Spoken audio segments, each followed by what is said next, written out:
Looks like some flooding in Italy, northern Italy, is causing some mass evacuations to go on. Pretty bad, actually. Now to Italy, where floods have devastated a region in the north of the country. According to government officials, at least 9 people are dead now, with at least 10,000 more people displaced from their homes. NBC News foreign correspondent Claudio Labanga joins us now from Rome with more on this. Claudio, good morning to you. So we've seen this major devastation in Italy over the past few days now. What could the fallout be here? I know there's a lot of farmland there. Well, that's right, Stephen. Well, first of all, the emergency is not over. This morning, the authorities found yet another body.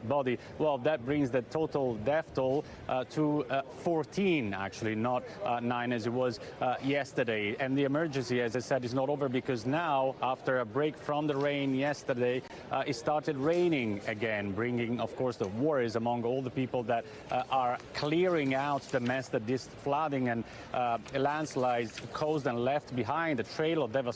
And a lot of people that were evacuated were able to go back to their houses to clear the mud that was left behind. But as you mentioned, there is also a major damage to the economy because that region, the Emilia-Romagna in the north of Italy, is a very highly productive region, especially when it comes to farming. So you have hundreds, if not thousands, of farmers there who've lost not only their crops, they've also lost a lot of animals. So the damage to the economy there is severe, even though, of course, there is no definitive estimate yet, Stephen. So much fallout, and devastating to hear the death toll rising again, Claudio. We know this is just the latest natural disaster for that area. I know it sparked calls for some type of plan to be made to help with the impacts of natural disasters and climate change. What do we know about those efforts?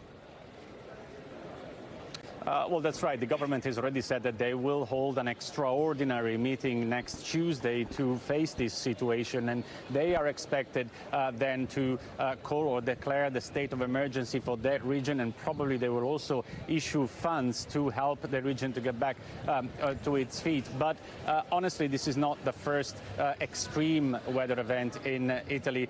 It is one of many that has affected this country for the past few months and years. Last year, it was the hottest year on record here in Italy, and droughts have become a real problem, prolonged drought. So there is being calls for the government to do something about it to face climate change and the effects of climate change for a while, but it's still unclear what can they do and how much that will cost, Stephen. Yeah, there's a lot of problems and very few solutions. We did want to highlight something positive that's happened in that area, Claudio. Bruce Springsteen, I understand, held a concert in one of the areas affected. And initially, I think he was facing some criticism for not canceling that show. So how did it end up going?